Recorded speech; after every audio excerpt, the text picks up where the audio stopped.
Mungkin kawan-kawan sudah sering mendengar dan melihat soal tips dan trik menjadi mahasiswa baru. Tetapi dari sekian banyak tips dan trik serta video, sedikit sekali yang menyentuh mengenai persoalan dasar yang akan ditemui oleh mahasiswa itu ketika berada di bangku perkuliahan. Untuk itu, mari kita simak opini saya mengenai hal ini.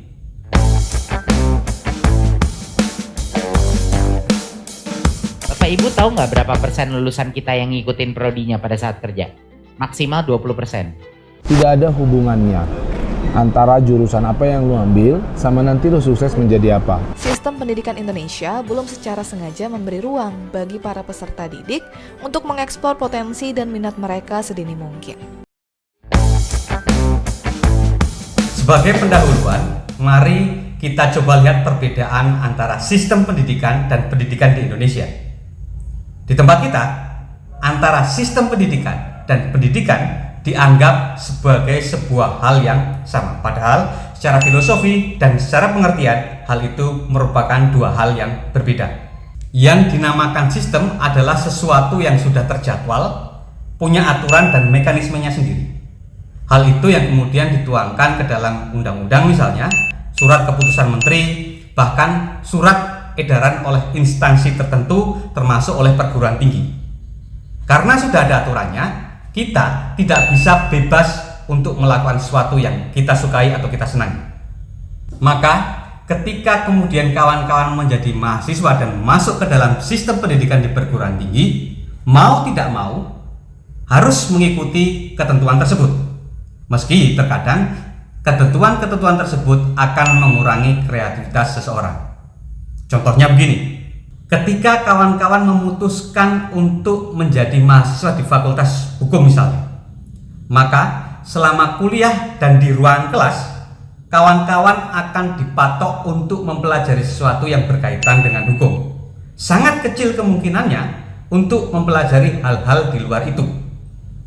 Meski mungkin kawan-kawan punya ketertarikan di misalnya di dunia desain grafis, tapi selama memilih Fakultas Hukum, maka hal itu tidak akan mungkin terjadi. Tidak akan mungkin akan mendapatkan pengetahuan dan teknis desain grafis di Fakultas Hukum. Ini adalah sebuah contoh dari apa yang namanya sistem pendidikan. Nah, sebenarnya kalau kita mengamati apa yang namanya filosofi pendidikan itu, sebenarnya tidak harus seperti itu, tidak harus terjadi seperti itu. Pendidikan adalah bagaimana cara kita mendapatkan pengetahuan, dan dengan pengetahuan itu kita kemudian bisa berpikir untuk menjadi lebih kreatif. Ini artinya untuk mendapatkan pendidikan tidak harus melalui jalur sekolah, tidak harus melalui jalur perguruan tinggi. Intinya adalah semua orang adalah guru, semua tempat adalah sekolah. Nah, ini yang mesti diingat oleh kawan-kawan semua ketika kita kemudian memutuskan untuk memilih masuk ke dalam sistem pendidikan di Indonesia. Sebaiknya juga mulai merambah ke pengetahuan lain yang kawan-kawan merasa senang di dunia itu. Karena tak jarang terjadi di Indonesia ketika masuk ke bangku kuliah dan masuk ke fakultas tertentu, ternyata ia memiliki minat dan bakat lain di luar itu. Dan ini seringkali terjadi. Sistem pendidikan di Indonesia, terutama untuk perguruan tinggi, sejatinya terbagi menjadi dua macam kategori. Pertama, perguruan tinggi yang mendapatkan subsidi dari pemerintah. Dan yang kedua adalah perguruan tinggi yang didirikan oleh masyarakat atau yang kemudian kita kenal sebagai perguruan tinggi swasta. Ini nanti akan ada hubungannya dengan biaya yang akan dikeluarkan oleh mahasiswa yang akan kuliah. Nah, sudah barang tentu untuk membangun gedung, laboratorium dan sebagainya, perguruan tinggi swasta membutuhkan biaya sendiri. Memang terkadang ada bantuan dari pemerintah, tetapi tidak akan bisa memenuhi semua kebutuhan. Oleh karena itu, akan ada komponen-komponen biaya yang akan dibebankan kepada mahasiswa dalam bentuk uang kuliah. Ini yang menyebabkan kadang-kadang perguruan tinggi swasta uang kuliahnya menjadi lebih tinggi dibandingkan dengan perguruan tinggi yang mendapatkan subsidi dari pemerintah. Karena secara otomatis perguruan tinggi swasta ibaratnya harus menghidupi dirinya sendiri. Sekarang kita masuk ke area yang lebih teknis.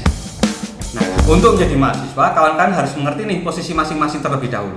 Karena bagaimanapun, setiap orang itu memiliki latar belakang ekonomi dan latar belakang sosial yang berbeda satu sama lain. Pahami orientasi ini terlebih dahulu. Kawan-kawan ketika mau masuk kuliah itu tujuannya untuk apa? Jika memang orientasinya untuk cepat lulus dan mendapatkan ijazah, maka konsentrasilah ke arah itu. Keinginan cepat lulus itu kan sebenarnya ada beberapa penyebab. Salah satunya misalnya karena tuntutan orang tua yang latar belakang ekonominya mungkin terbatas, atau karena memang mendapatkan beasiswa yang mengharuskan ia untuk lulus pada periode tertentu. Ini akan berbeda dengan mereka yang mempunyai latar belakang ekonomi yang mungkin lebih luas. Misalnya, keluarganya mendapatkan support penuh untuk dukungan biaya atas kuliah itu. Nah, hal ini yang harus dipahami oleh calon mahasiswa baru agar kemudian memiliki tujuan yang jelas ketika ia masuk ke perguruan tinggi.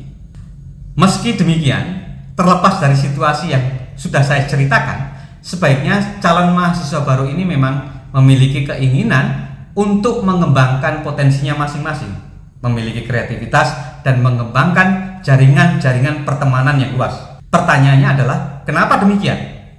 Kita tidak bisa terlalu banyak berharap. Ketika kemudian kita lulus, maka kita akan mendapatkan pekerjaan sesuai dengan ijazah yang kita miliki. Banyak lulusan mahasiswa yang kemudian bekerja tidak sesuai dengan ijazahnya. Oleh karena itu, mengembangkan pengetahuan di luar apa yang kita pelajari di bangku perkuliahan menjadi sangat penting. Karena kita tidak tahu apa yang akan dihadapi di depan kita selepas kita lulus dari bangku kuliah. Intinya ingat ini saja, bahwa semua orang adalah guru, semua tempat adalah sekolah. Dan untuk mendapatkan ilmu kita tidak harus berada dalam sistem pendidikan, tetapi harus mengerti dan memahami bahwa sebenarnya pendidikan itu luas dan beragam. Dan untuk itu kita bisa dapatkan dimanapun. Pendidikan yang paling berharga adalah pengalaman.